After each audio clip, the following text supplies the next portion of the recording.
Thank you. Again, I have the honor to present here among all those great people. And yeah, again, I mean, I came to Uganda in 2014, and since then it had been a great learning opportunity. And I mean, there's now 12 academies out there, so a lot of things happened. I will start with a short, like looking backwards, and I'll try to put in some videos to keep it a bit more interesting. But basically speak about why SINA Global there and what's so unique about SINA. Well, in 2014, actually in October 2013, Etienne called me and said, we have here a program of a sponsorship program, and the young people, they want to start an academy for entrepreneurship. And I thought, oh, well, that's a great idea. It would just need to be output oriented. It would need to be kind of self-sustainable, and it would need to operate without extrinsic motivation. All of those things, they just logically came from the aspect of it needs to be locally relevant. So you don't need to, you can't use extrinsic motivation, otherwise you will cheat yourself. It needs to be self-sustainable because otherwise it can't be local if it can't kind of create a value that is so relevant for its surrounding and or it finds ways to be relevant in the world. And it needs to be output oriented because again, entrepreneurship, I mean, it doesn't help someone to give him a certificate to have finished a school for entrepreneurship. So we'll need to see that the enterprises are what the scholars leave the academy with. Yeah, and that was then 2014, and then 2014, 15, a lot of learnings happened on the ground in MPG. I think throughout the day today, you heard people referencing, in the beginning, Kisitu referenced in MPG where the old government houses were all started. Yeah, but there was a lot of trial. Yeah, I would say more error than success, and one failed experiment led to another one. At that time, I used I mean, there's this analogy of the think tank, and I felt at that time we were more an action tank, like implementing, looking what works, what didn't. And so we kind of came to something which was like an applied stage, an emerging stage, concentration stage, and a linking stage. However, like now Arsen just presented for Senta in Bukavu, you can also translate that into other languages and it will still work. But it was not only the empowerment program, or you could say the curriculum of a school. No, it was also about self-organization. In the beginning, we had this aspect of free responsibility, a word we just created, which connects freedom to responsibility. But how do you ensure that? How do you ensure that if someone takes over responsibilities, that he's not ending up without feedback? And that's a problematic situation. You might not just look around the world and see in a lot of educational settings where it's hard for someone to take over true responsibility. True responsibility, I mean, he takes over responsibility, and if that fails, that's a problem for the surrounding. Just imagine schools where scholars start to take over roles, and if they are not done, then that's a problem for the school. Sometimes we use this example if a scholar is supporting in the academy, for example, to bring or to fetch water, and then, well, if that role is not energized well, there is no water. Feedback comes natural then because it just doesn't work. Yeah, and so I would just play a short video in a direction to sometimes one thing just comes to the next.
Yeah, flip the coin challenge. What is it about? You make a plan, you implement, and then you realize that the reality doesn't like your plan. Yeah, in this case, I mean, you've seen the plan in the beginning where a lot of things should fall, and then at the end the coin should flip. But in reality, books didn't fall straight. Balls started to roll, potentially had been obscured by small elements or by small particles on the way. And so a lot of things you're planning, they don't work out as you plan. So what did we plan in the beginning? Yeah, we planned an academy for social entrepreneurship. So there are young people from disadvantaged background. They are in MPG and they come out and they start a business. And that business is to solve, to tackle an environmental, a social, an economic. It could be various aspects, and it could create value towards those. So classical social enterprise. But something happened that was 2018. The first scholars started and said, we want to start our own SINAs. Like, we've been here, and from the community we're coming, in this case, it was a refugee camp. What you're doing here would be an ideal solution for the problem which is there in the camp. And yes, for us, this was, how can I say? Yeah, we tried to tell those what we would nowadays call replicators. We try to tell them that's a bad idea. It's challenging. It's if you start to, for example, create a solution to a small challenge, or let's say not small. I mean, if you create water filters, it's not a small challenge that people have no access to clean drinking water, but it's a quite specific one. It is something you can easily explain, you can monitor, you can work towards. But now if you start to work on social entrepreneurship and basically you're saying, Naya, we want to support youth to discover themselves, to understand that they are not perfect, that they're living in an environment that is not perfect, but that it's okay. They can start to tackle those things. They can find ways to supplement themselves, to find in teams, to cover aspects, to support themselves in aspects which they struggle with, and they can turn challenges in their surrounding into opportunities. Yeah, just to explain that is much longer. But yeah, I mean, what happened? I can just show another video which gives kind of an understanding what happened then. This is now from 2019-20.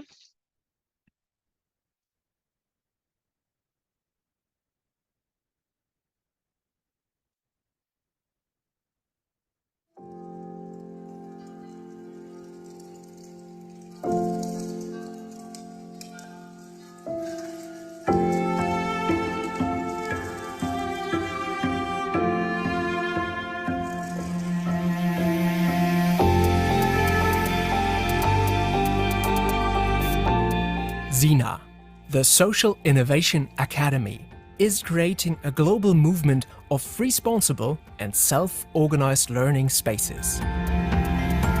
African youth from disadvantaged backgrounds are enabled to unleash their potentials and create a future for themselves. The collective SINA model is a different way of living, learning and working together. Authority is fully distributed, and by taking over responsibilities, SINA scholars gain skills and experiences. My name is Delphine Joseph Buyana. My name is Ochen Anania. My name is Gom Gertrude. From Buya. From Kyaka Refugee Settlement. From Changwari Refugees Camp. I'm from DRC. I'm coming from Kyakatu Refugee Camp. I'm a new SINA scholar.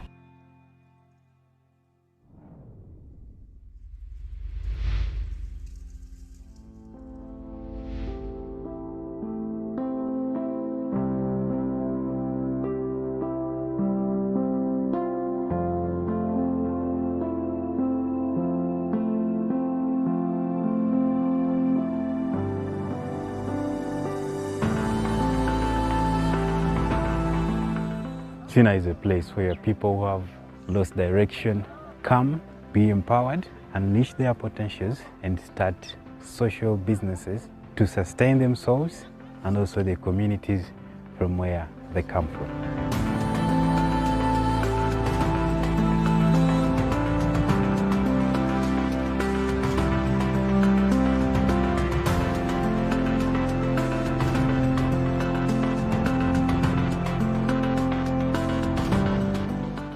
Due to my albinism, I was always discriminated, isolated, and then also abandoned.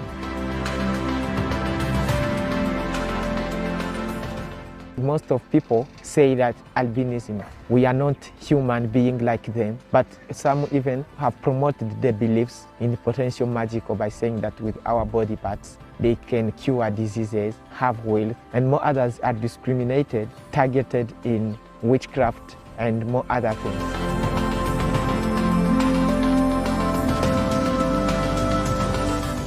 I met one person who told me about Social Innovation Academy, where I got interested, and then I decided to join. When I joined SINA, I was trained on how to turn this social problem into social opportunity.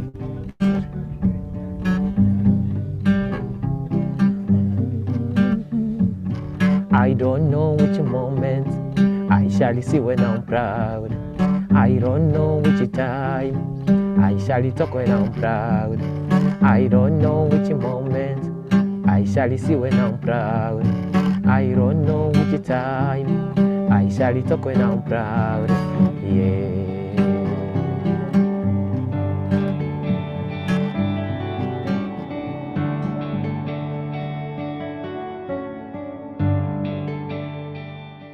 A 5-step empowerment process supports the scholar's personal and professional development. Learning is hands-on and directly applied. The power of education lies in the hands of SINA scholars. Challenges are transformed into opportunities and social enterprises emerge. The applied social innovation, it aims at supporting the new members who comes into this new empowerment to first understand the model, because our model is different with the outside model. We are from different backgrounds with different kind of education system. So in these 3 months, we first support the scholar to get to know about this education system, this model. So we first start by transforming them and support them to grow personally, to look into their challenges as an opportunity.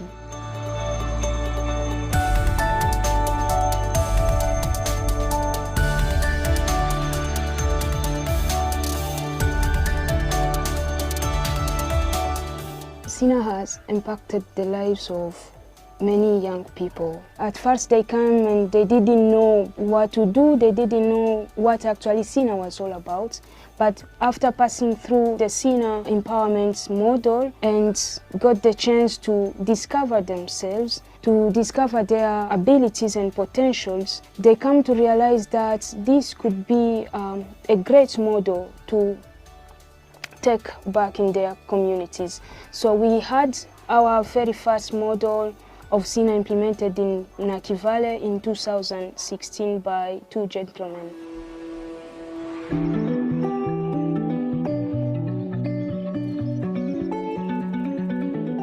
We believe that a refugee youth is the best solution to solve or to design a solution for other refugees rather than any other person, because we understand our problem, our pain, better than anyone else.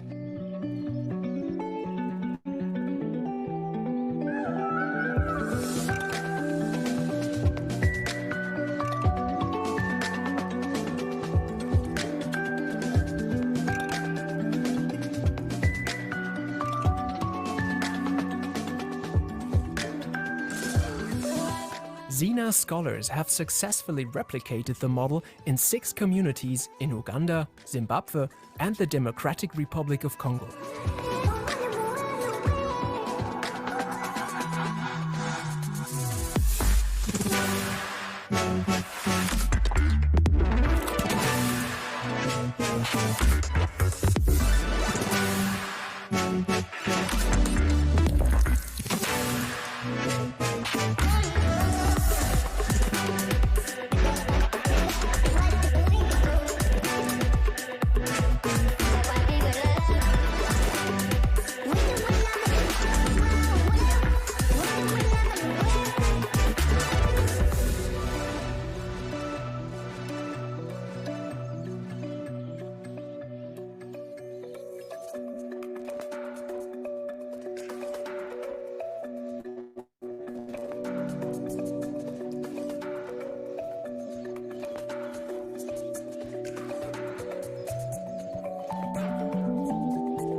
Our purpose that SINA is designed and implemented to last for the next 5 generations, and the work that we do is to support that purpose.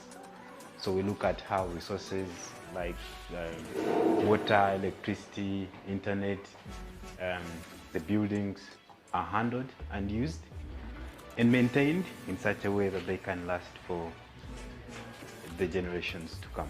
SINA is a good environment where everyone is comfortable and is free to do or to achieve whatever you want to achieve. We believe that each human being is full of potentials, they just like an opportunity. And SINA is a place that gives the youth an opportunity to do the best they could do out of themselves.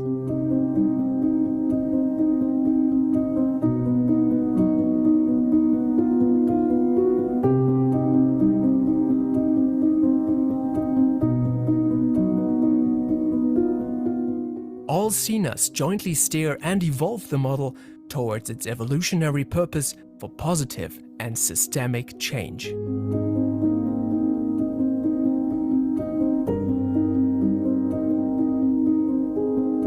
My name is Bernadette Tongwa Igo, I am Mwamboga Tone, My name is Bashir Arsene, and I'm a change maker. change maker. and I am a change maker.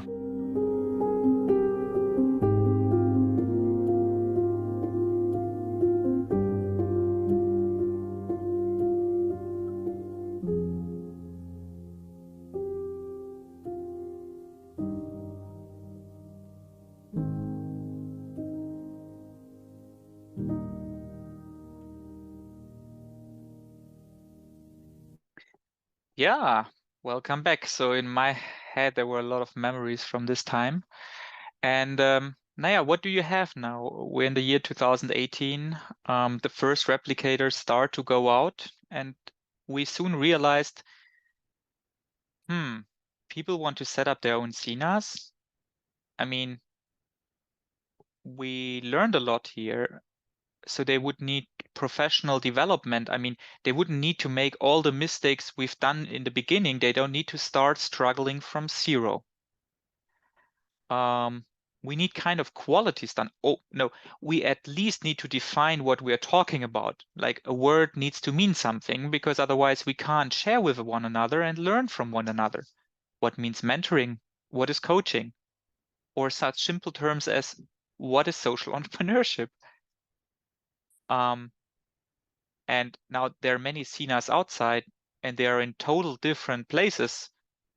SINA Mpichi is in the surrounding or 1 hour out of Kampala, but now we have many SINAs that are in refugee camps. Total different settings. They will implement like entrepreneurial education completely different. So the model needs to be flexible. So a lot of needs, a lot of challenges turned out, but yeah, again, we need to turn those challenges into opportunities, because what does it mean?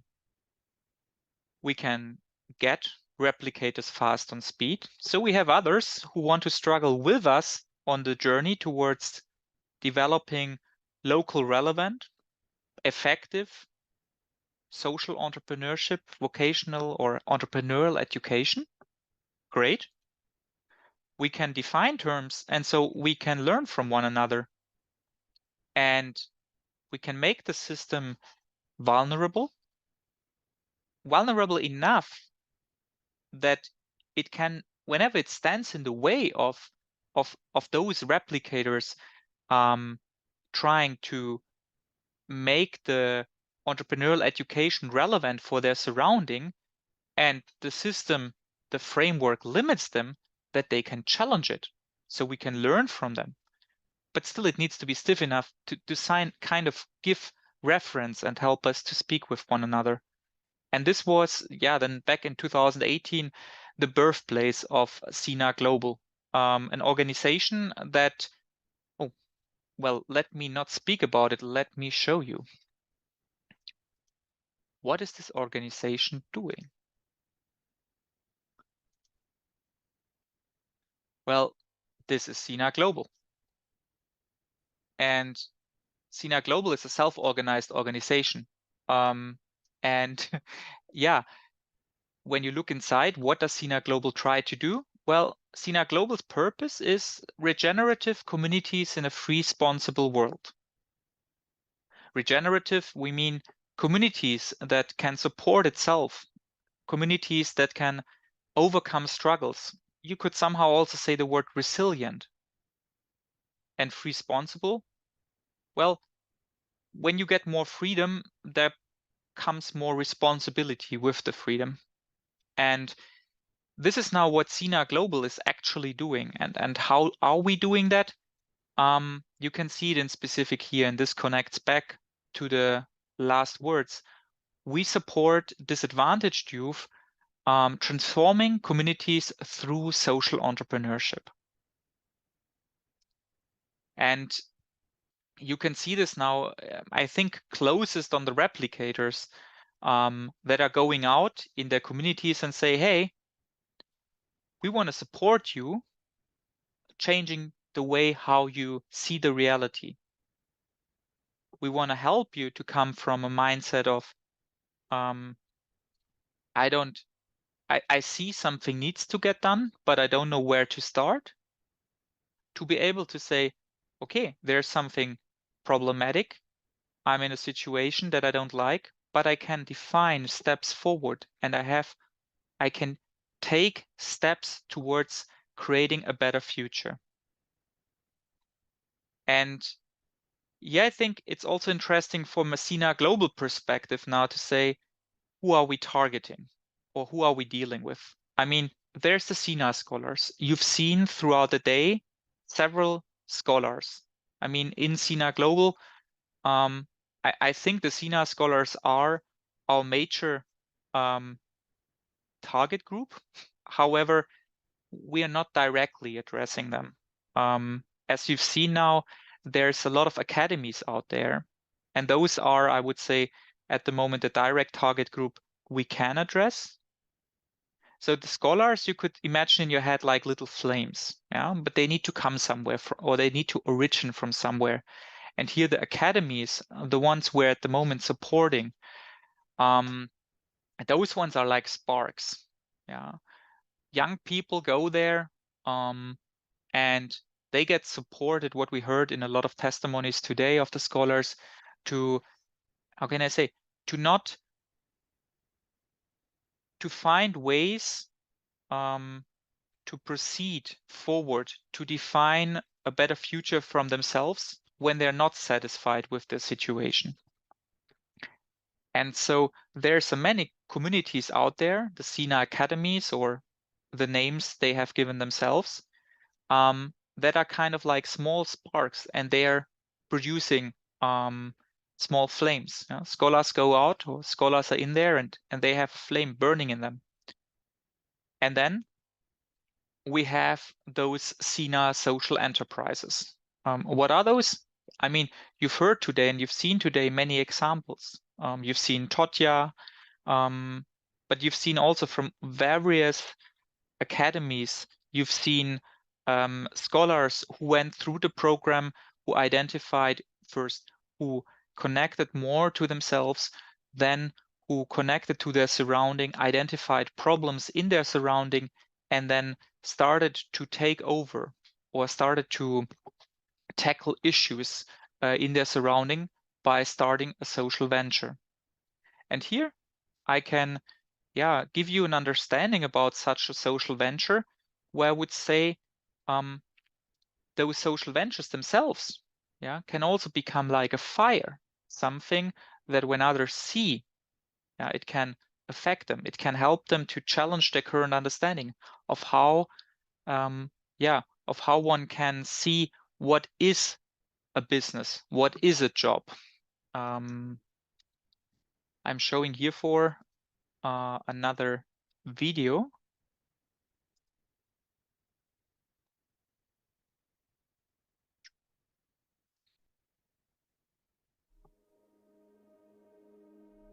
Geja is a Luganda word, directly translating to English as grow big.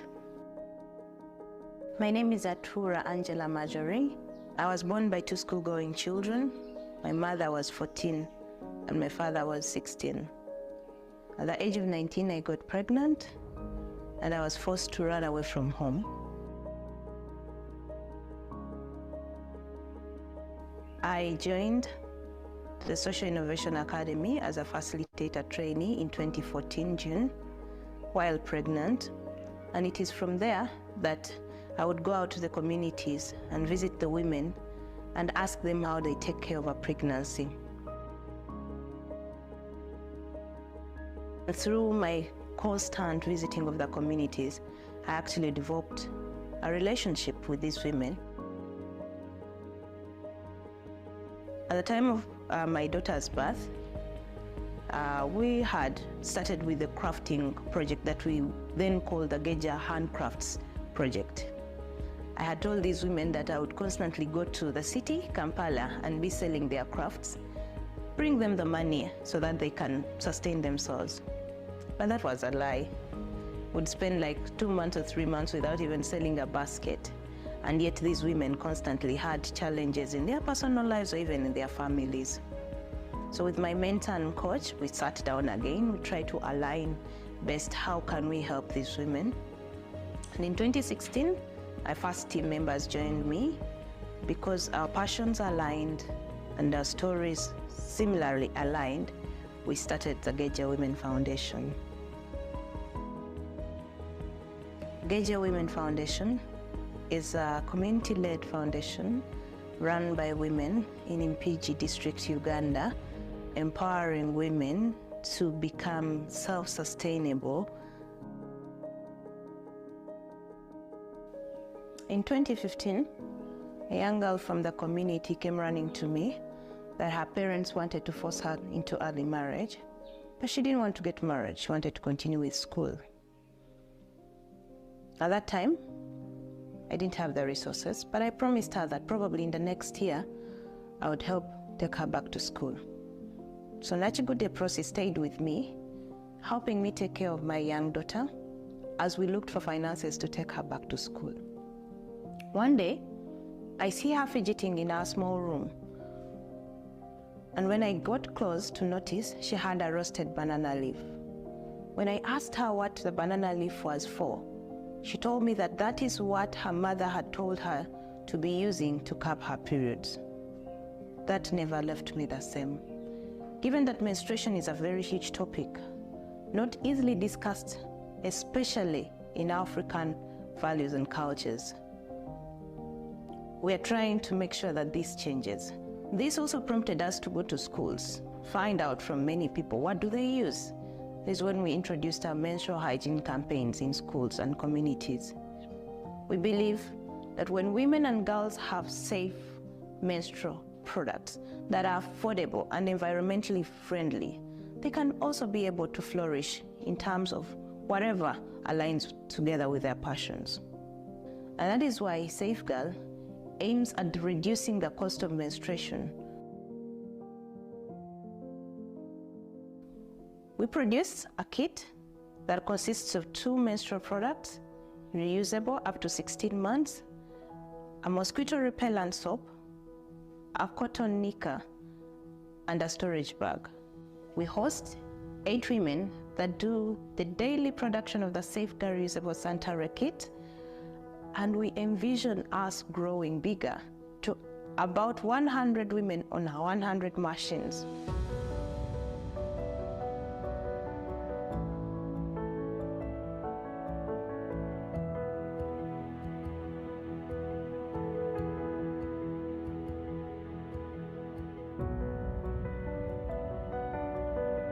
We are in Africa, where our educational programs and materials that are given are not effective.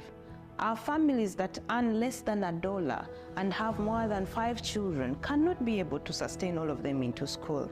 So we offer meaningful and impactful educational support to the rural marginalized girls so that they can go back to school and attain a future.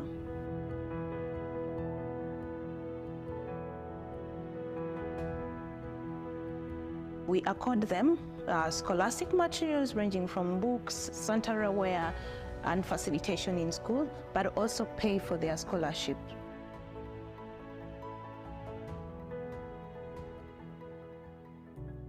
My name is Dagile Goreti Reynard. I'm passionate about female empowerment. Most of the rural women are unemployed and uneducated. So it's hard for them to get jobs, yet they are the ones taking care of their families. So with the Women Startup, we support them to start their own businesses so that they can sustain themselves and their families. We have 3 programs. We have the Startup Fund. It includes the Acceleration Program, where women go through a 6-month program to learn both personal and professional development. We also have a part where we support women to start their own businesses by providing them with the financial support they need. We as well work with passionate female farmers under the seed loan program to provide them with seeds and any other thing they need to cultivate their lands. I'm proud that I'm able to contribute to the livelihoods of vulnerable women in my community.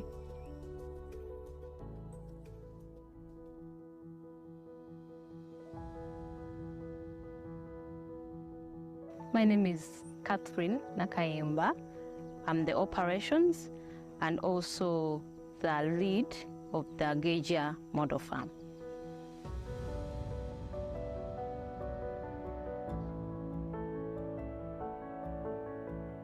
I love to see things blossom and bear fruits. And so every time I come to work, I first move around. It gives me happiness and fulfillment to see that, you know, I create beauty. The problem that we are trying to address at the Geja Model Farm is ending hunger, as well as providing food security while creating job opportunities for rural people. As the Geja Model Farm, we invite people and train them on the modern ways of agriculture.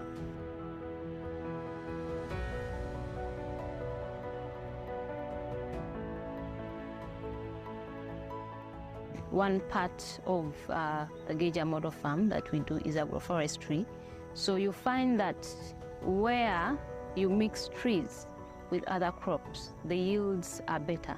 Other species in the environment get to also enjoy the space.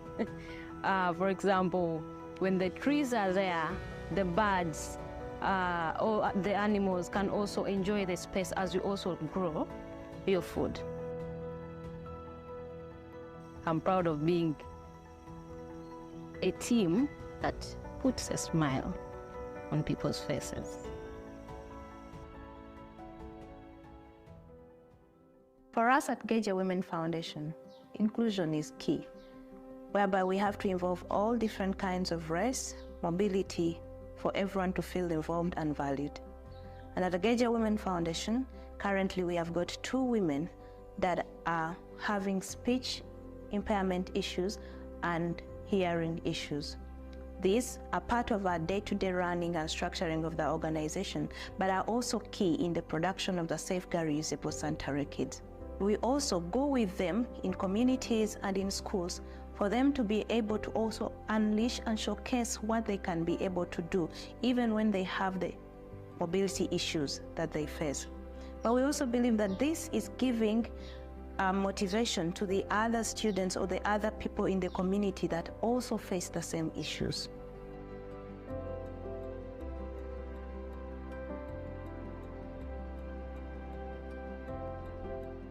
Unless we are able to touch, even if it is one woman or one girl at a time, making them realize that they are important, that they are valued, that they can be great people, they can be agents of change in their communities.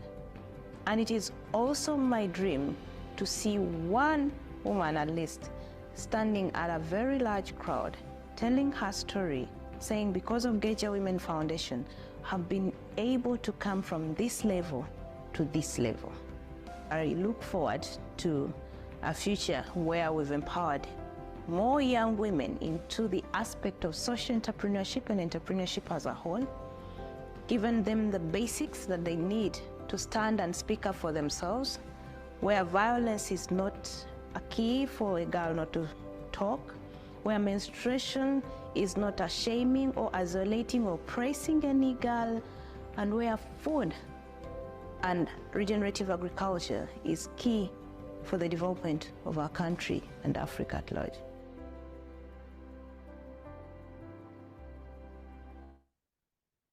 Yeah, I think, I wanted just to thank Gecha for sharing that video, but I think she's not here. But yeah, what we can see here is that SINA Global basically serves 2 different target groups. On one hand, those are the replicators, the 12 SINA communities you've seen today, the ones who struggle to bring effective, local relevant entrepreneurial education to their sites. And at the same time, there are those enterprises, those what we call sometimes those SINA social enterprises. You've just seen Gecha that originated from SINA in Fiji. Those are highly localized, local relevant. I mean, you heard here when Majo was speaking about different programs directly addressing needs of the community they are based in, from, with, and by the community. And those are the 2 target groups we are dealing with. And how do we do that? How does it look? I mean, it's simple because we're operating self-organized, so you can directly see what we're doing. And also internally, and that's the way how we organize our work. We utilize here, I think commonly it's wider known as holacracy, but we're using a fork of it called symbiotic enterprise. And what you've seen before, the work towards the replicators, and that is the SINA's circle. So in this case, in the SINA circle, we are creating value towards the replicators. If you look specific, you can see, well, there's something like creating and evolving training, licensing, and doing an impactful framework. So what I just said before, there's a need. There's a need to support minimum standards and getting them as a sub on those minimum standards that they can struggle from there. Finding and selecting, supporting licensing teams who replicate. Yeah, we've heard today, just Jenny spoke about that they just started yesterday before they had been in a replication journey. Those were young people who said, we want to implement something similar, or we want to implement a SINA at our place. How can we do that? Yeah, making this effective, streamlining this process, supporting them, but also supporting SINAs to become self-sustainable, and to empower and to be effective towards empowering youth to become social entrepreneurs. Yeah, I think this is one big aspect of SINA Global and what we're doing. Now, I would like to hand over to Mary, because when speaking about this next circle, the acceleration program, I think she's the right person to speak about this. Therefore, I would first thank you, Mary, that I can work alongside you and then directly hand over to you.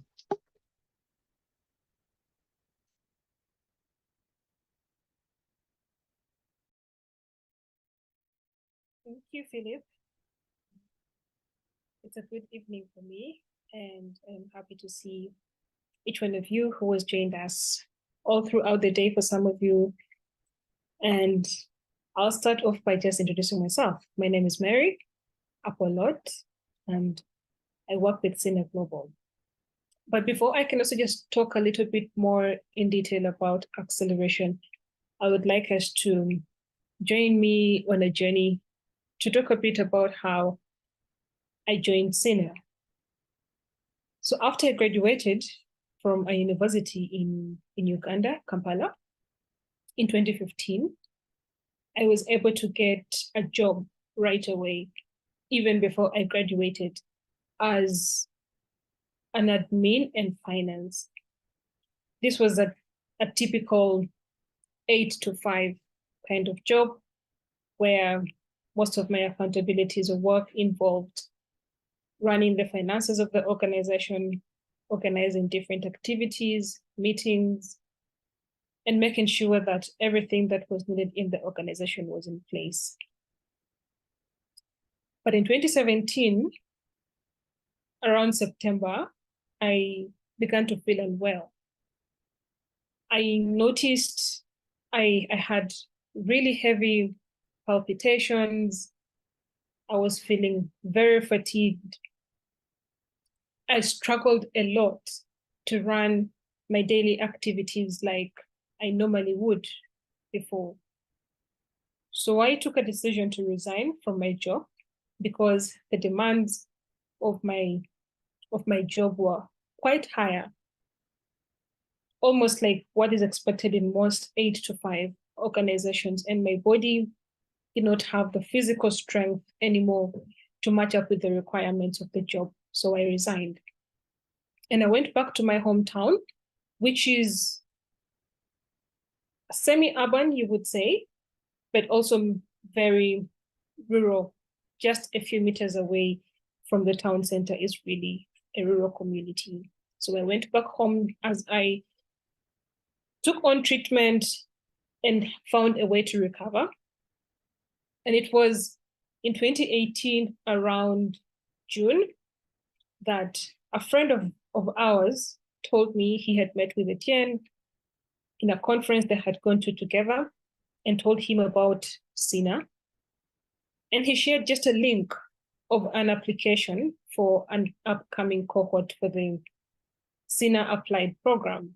And with not so much information about it at the back of my mind, I decided to apply because I was looking for what I would refer to as a new beginning. After resigning from my job and wasn't certain how I wanted to continue living my life, so I applied. And then in September 2018, I was successful to join SINA as a scholar. And that's where my whole journey and relationship with SINA began. So I joined SINA still undergoing medication, but at this point, I had gained most of my strength. I was able to attend sessions, participate in all the activities as much as I needed to. But one thing that I must say that I was certain about was I was no longer suitable for an 8-to-5 job. And SINA offered me a space that had the flexibility that I needed to thrive, while I also walked the journey of full recovery. So I took on several roles in emerging stage. One of the roles that I was able to finally take on, I guess, backed from my experience from the job I had, was finance. So I became a circle lead in finance for what now is the Jangu International Community. And I progressed through the different trainings and stages. I took on several trainings as a trainer or facilitator, as a life coach, and as a mentor. And just to backtrack, because I mentioned that I was actively searching for a new beginning for myself, and it didn't take me a very long time to realize that training, mentoring is where my passions and strength and abilities lie at. And it resonated with me because then my purpose is to create self-sustaining communities, especially by empowering and working together with women to make that a reality. So later on, I was able to join the SINA Global team, and my current focus is in the SINA Acceleration Program. And the Acceleration Program is aimed at supporting the enterprises, especially those that emerge from the different SINA communities to grow and scale their impact to the point that they are able to sustain themselves, the entrepreneurs, but also the businesses that they are running are able to sustain and grow to solve the problems in their community, but also to outlive them. The SINA Acceleration Program is a 6-month program. And how it works is that there are 3 main pillars. Unlike several acceleration programs that you may have interacted with, or maybe not yet, the focus of acceleration is that, 1, we recognize that businesses are run by individuals first, who make up teams. So the first pillar of acceleration is on self or individuals, and that revolves around supporting the individuals in the enterprises to still continuously grow in their personal lives. So the focus there is personal development of each of the members who make up a team of an enterprise. The second pillar is the team. We recognize that, and this might not be new for different people, teams constantly or time and again will have varying needs and varying challenges arise along the journey. So the focus and the interest of acceleration is to support the teams with the different tools to develop systems within their enterprise that can help them to grow, but all together to be able to achieve the purpose that they intend or that they have for their enterprise. And then the third pillar is on business development. Throughout the different stages that were explained earlier in the communities, in what we refer to as the concentration stage, the focus is mostly around enabling the businesses to have clarity on who their customers are. But when they transition into acceleration, then the focus is to really support the teams to become investment ready. And that involves making sure that the enterprises have clarity on their financials. They have systems that enable them to track their financial expenditure, but also have the ability to project what they would be able or need to work towards achieving financially over a period of 3 to 5 years. The other aspect that we also focus on around business development is enabling teams to have the general overview of how their businesses work, their business plans, understanding all the key elements, who their target market is, how they're able to access and meet the needs of their target market while maximizing their profits and reducing their costs. So these are the things that when the enterprises come from the beginning until the 6th month, we hope that the teams are stronger, the individuals have even a better alignment with the purpose or the vision of their enterprise, but also that the business has become fully ready to be invested in, and they have a very clear product and market fit. So this is the journey that we have taken on with acceleration since 2021. And throughout the journey, since the inception of the SINA Acceleration Program, we've been able to work with over 57 enterprises. And just a few days ago, on the 24th, we held the graduation ceremony of the 6th and the 7th cohort. We will currently begin to prepare for the 8th cohort, that through which we hope to have at least a minimum of 10 enterprises from the different SINA communities.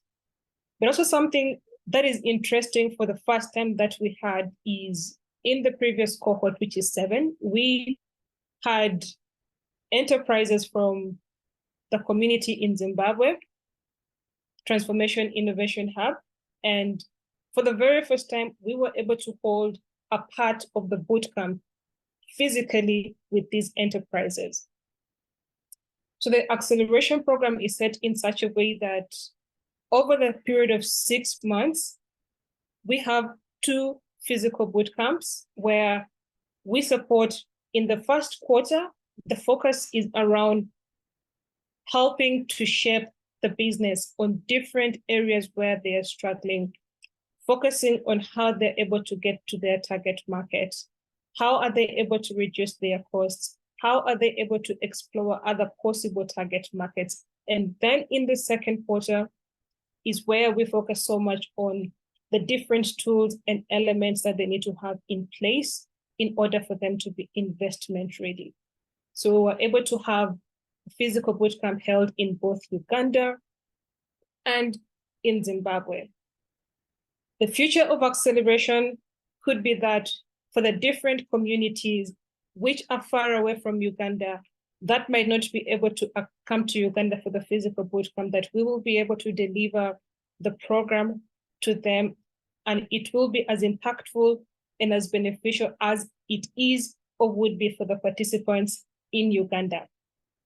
So one thing that I would like to mention is the SINA Acceleration Program has really impacted different enterprises, enabled them to scale their revenues, grow their production, and enable them to have clarity in their problem solution and their customers, and some of which, the example that we just saw in the video from Geja is one of the participants that we've had participating in the SINA Acceleration Program.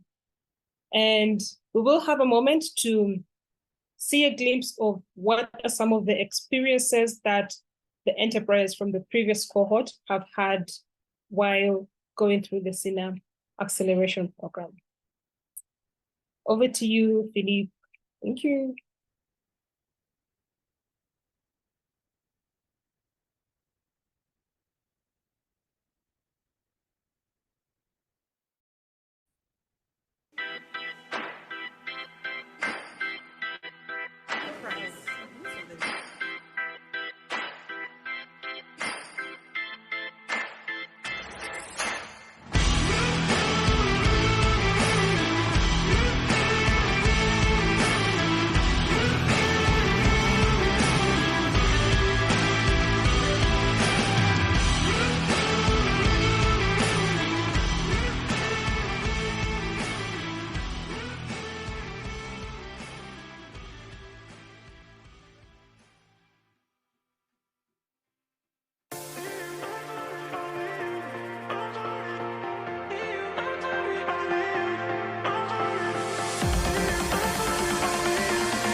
Hello, my name is Rebecca Simwe and I'm going to be walking you through the Acceleration Bootcamp. So we've had 7th cohort so far for the SINA Acceleration Program. Basically what we do in this bootcamp is to help the teams develop through team building activities, is to help them work on their lean canvas, their business lean canvas, and to also help them work on their problem solution fit.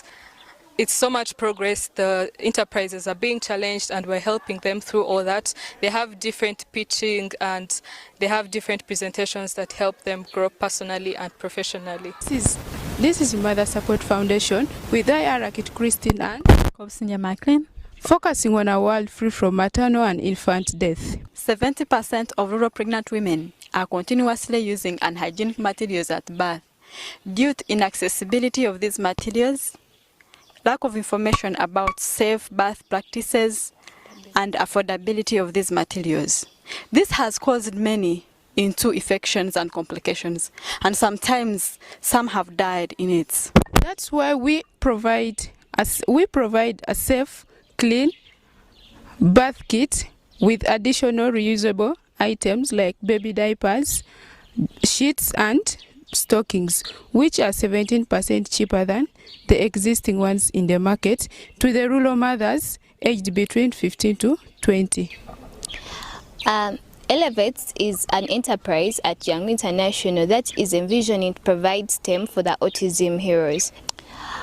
The problem our enterprise is solving in the community is that there are over 240,000 autism children in Uganda, especially in Mpigi district, that are faced with poor academic performance, and this is because they have limited access to specialized learning resources and the teaching model does not focus on their weak areas of learning. The solution that we are offering to the autism within our community, we offer them interactive, practical and engaging self-learning tools that deliver practical learning of math and science to autism children.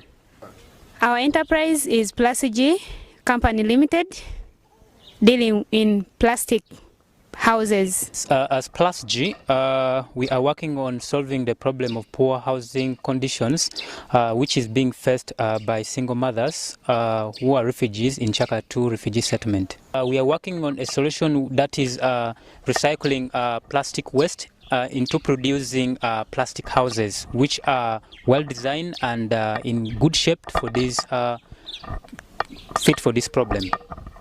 Our enterprise is Ecobeleza, envisioning a world where women feel confident and attractive to a natural experience. According to United Nations, August 2022, there are over 19 million Ugandan females who are aged 16 to 30 that are at high risk of developing acne due to continuous use of petroleum-based products that are on the market that negatively react with their bodies. As a result, many feel isolated, stressed, and financially burdened in the process of treating this problem.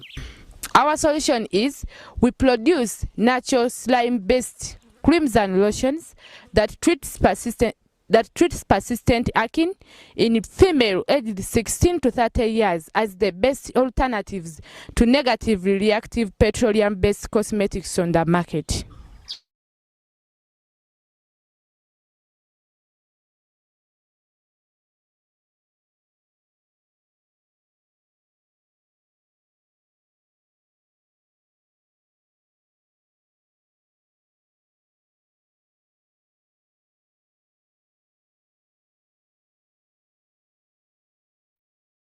Yeah, thank you.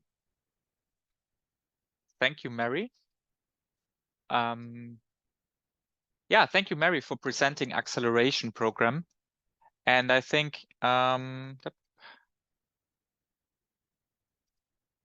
what you've now just seen was here, the acceleration program. Why do we care? I mean, yes, we have those replicators outside, and here are the replicators that support SINAs. That's what SINA Global is doing to support them. And here is the acceleration program. And the acceleration program, what Mary just mentioned, it supports the SINA social enterprises from a stage of coming from concentration where they are aware of what is their target market. They have a solution problem fit, but they're not yet on the stage of be investment ready. And so you can see, again, new needs emerge. The enterprises go out of the SINAs, they get legally registered themselves, they grow. So in the analogy I spoke before, those small flames that had been there in the scholars, they became now bigger fires. Huh? They spread the idea of social entrepreneurship. But those ideas of social entrepreneurship also need support. And yeah, I think in one direction we grew further here, and Mary already spoke about this, and this is the aspect of investment readiness. Here we notice two things. On one hand, in Uganda, there's a lack of adequate funding mechanisms for, yeah, basically to scale social businesses. Where can you see this? Over 70% of the small enterprises in Uganda have unmet financial needs. Only 13.5% of the small enterprises in Uganda can access formal credits. I mean, when you think about it, what means to get a credit from a bank? Either you're paying crazy big interest rates, or you would need to be highly trustworthy. When we look into the markets, SINA Global is dealing especially towards the refugee settlements. There isn't a lot of trustworthiness references you can utilize. So here it's even worse. The 13.5% is across all the enterprises in Uganda. 90% of the venture capital funding in Uganda goes through foreign funders. And the normal ticket sizes that are offered in Uganda, the normal ticket sizes that are offered as a venture capital is somewhere or mostly above 100,000 US dollar. But that's significantly too much for such, how can I say, highly local relevant, but still small social enterprises. And here, I would say at the moment we, or SINA Global, understood also that we can't do everything. So we found ourselves a partner, and that is relevant, an organization from Austria, specific Vienna there, and we're working together with them on the purpose pool. And in the purpose pool, we are in the purpose pool, there's basically a support of those ventures. They are supported alongside the investment period, alongside their financials. So really on a hard, I mean, you can see it here on a fact sheet basis. How is the business doing economically? On the whole topic about developing forward, improving the business plans, but also understanding, measuring, following up, and communicating impact. Yeah, this is something, as mentioned, we're working together with Relevant. And yeah, there's a lot of, how can I say, nitty-gritty details. I can just say you have a venture that is in, let's say, in a refugee camp, and it's highly local relevant. How do you want to now make a decision if it's worth, or if this is enterprise is investment ready? And so they need to come up with ideas. So we came up, or in the process, collaborating together with Relevant, we came up, for example, with the idea of prior alumni of the purpose pool, people who are from that context, people who have gone through those investments, entrepreneurs themselves. They are sitting in the investment committee and co-deciding, is this a venture that is ready to be invested in? Yeah, I think this is something which is now running between SINA Global and Relevant. Here you can just see a small aspect of it. Yeah. Then I would hand over to James in order to speak shortly a bit about the ecosystem support. That is also something that is prototyped within the last half a year and is representing work of SINA Global.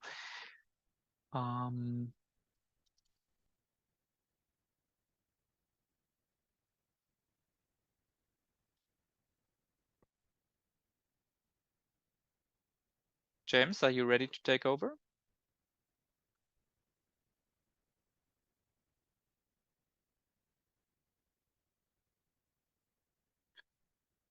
Yes.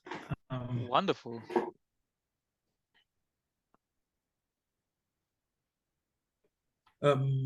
So, yes, I'm James.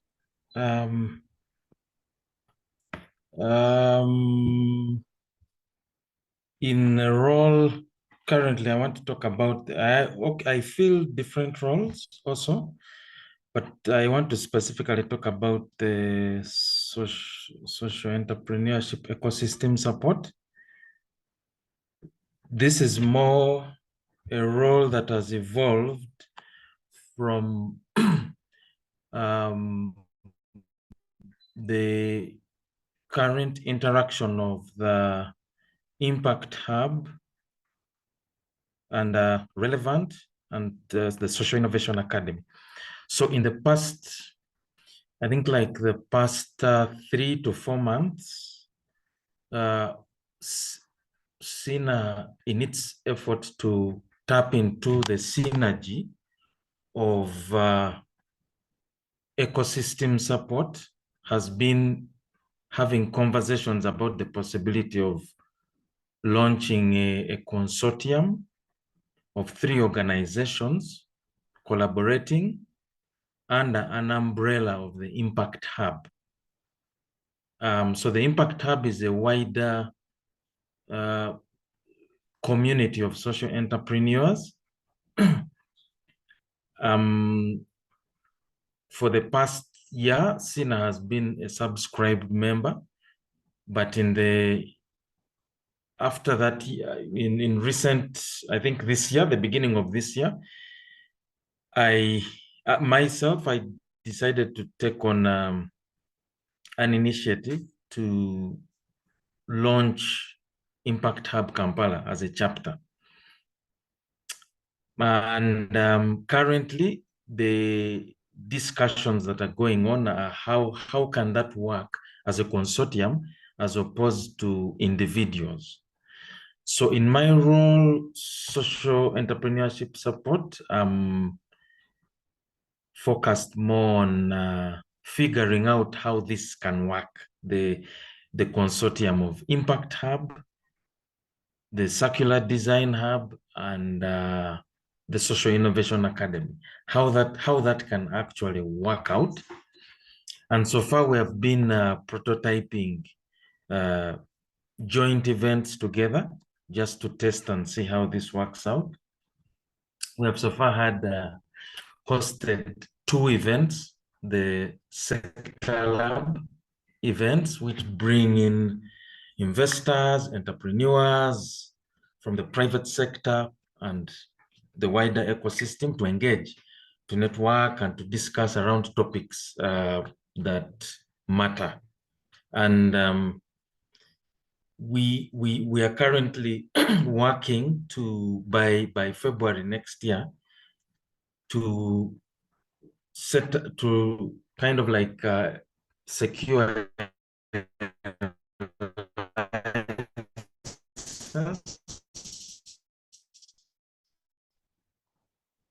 for operating under the Impact Hub logo.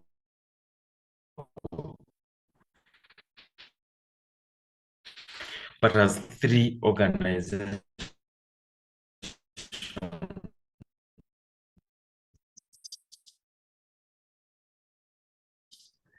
So yes, it's an experiment. It has been challenging.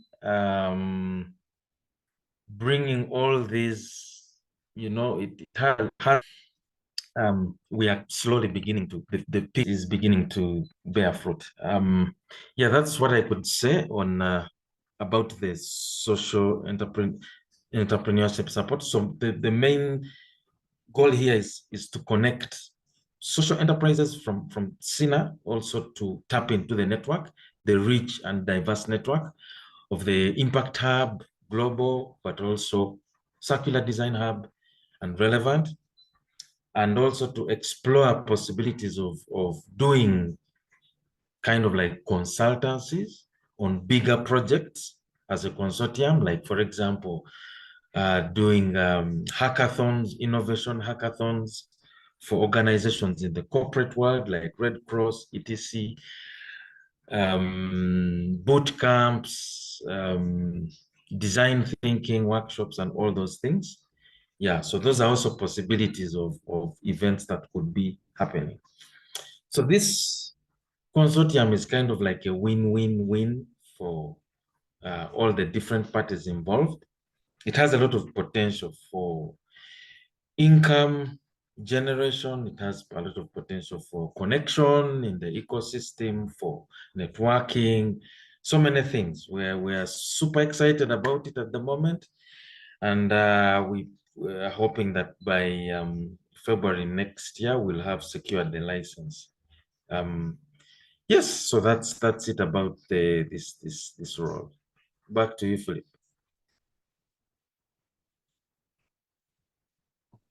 So I think what you could see was a wrap up of all the different works we're doing, which is, or that is the, okay, that is on one hand the work towards the SINAs, the work in the acceleration program towards the SINA social enterprises, the collaboration we have with Relevant towards the purpose pool, investing into such SINA social or investing in social enterprises, and one of the newest works that is happening towards the ecosystem support that also incorporates aspects of exchanging learnings with other NGOs in Uganda and the surrounding about fostering entrepreneurship, fostering innovation at large.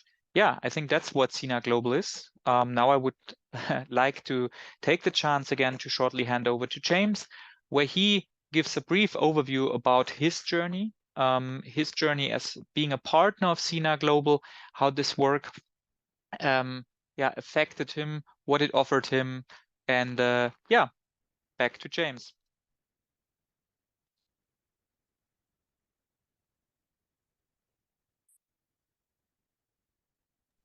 Yeah, my journey with SINA has really been an interesting one, but it has been mainly, it began from a connection in Educate. I don't know whether you've heard of that organization called Educate Uganda. So when I worked in Educate, I worked in the curriculum designing department. And I met a lady, a good friend called Marit Black, very good friend of mine. And she's the one who actually connected me to Etienne.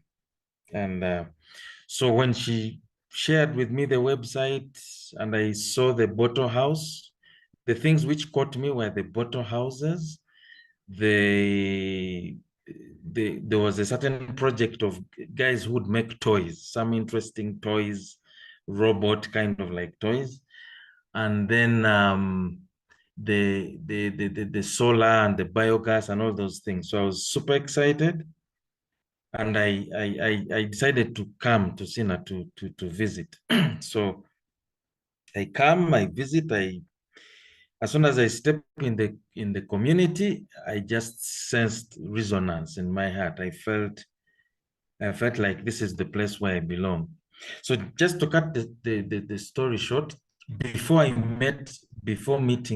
coming to SINA, I had been on a personal journey of self-discovery for about 6 years.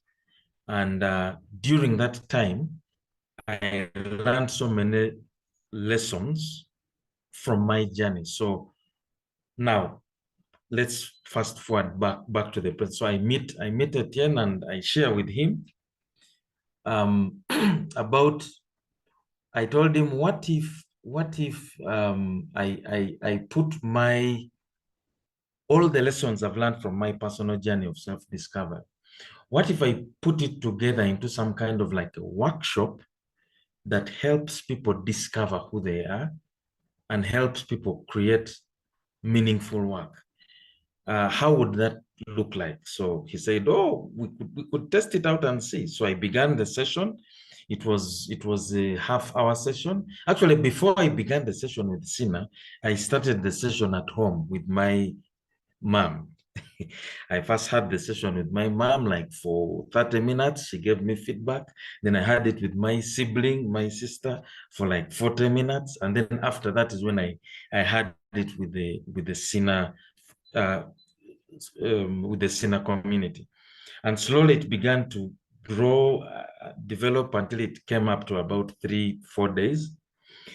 And the feedback was awesome, was interesting, because each time Etienne kept ringing me and saying, hey, what's happening? These guys are saying the session is transforming their lives and all of that. So just to cut the thing short, this training, which is currently called the Spark training, is where my real journey started with SINA.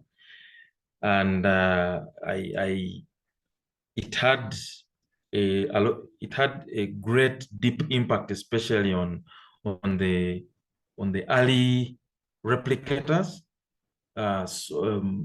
unleashed potentials. When it was starting, it was called Opportunity. So the guys who started Opportunity were really impacted a lot by the session.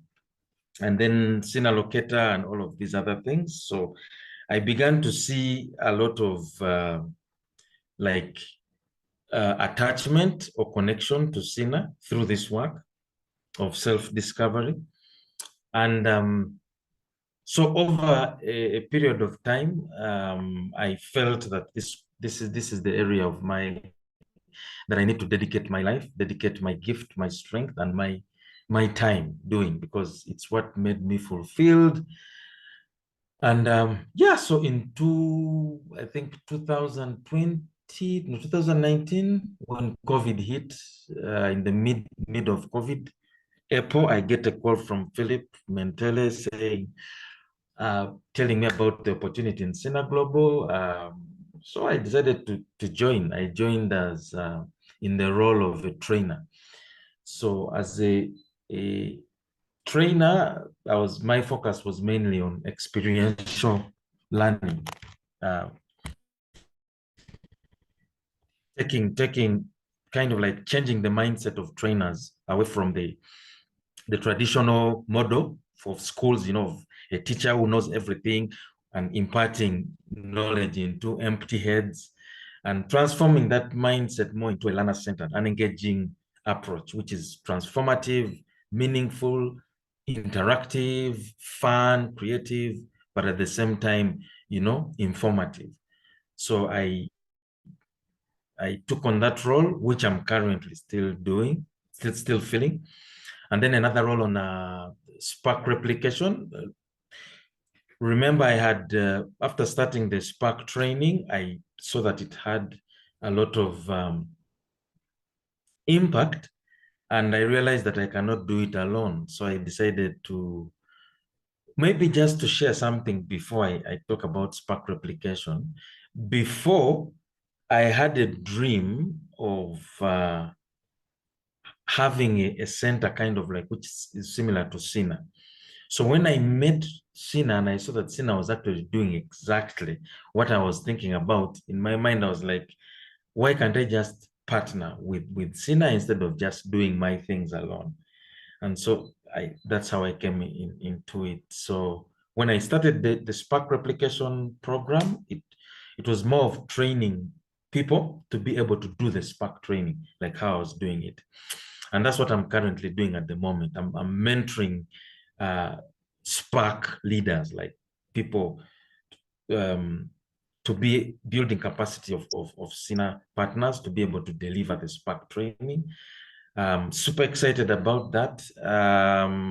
Yeah, so it's a long story, but I've just summarized it in those few because of the limited time. Back to you, Philip. Yeah, thanks a lot. I think this was a great overview, also a great inside story of one of the SINA Global partners. I think all of the partners here, and especially also in the SINAs, they have a great purpose alignment of what they want to see in the world and what SINA does.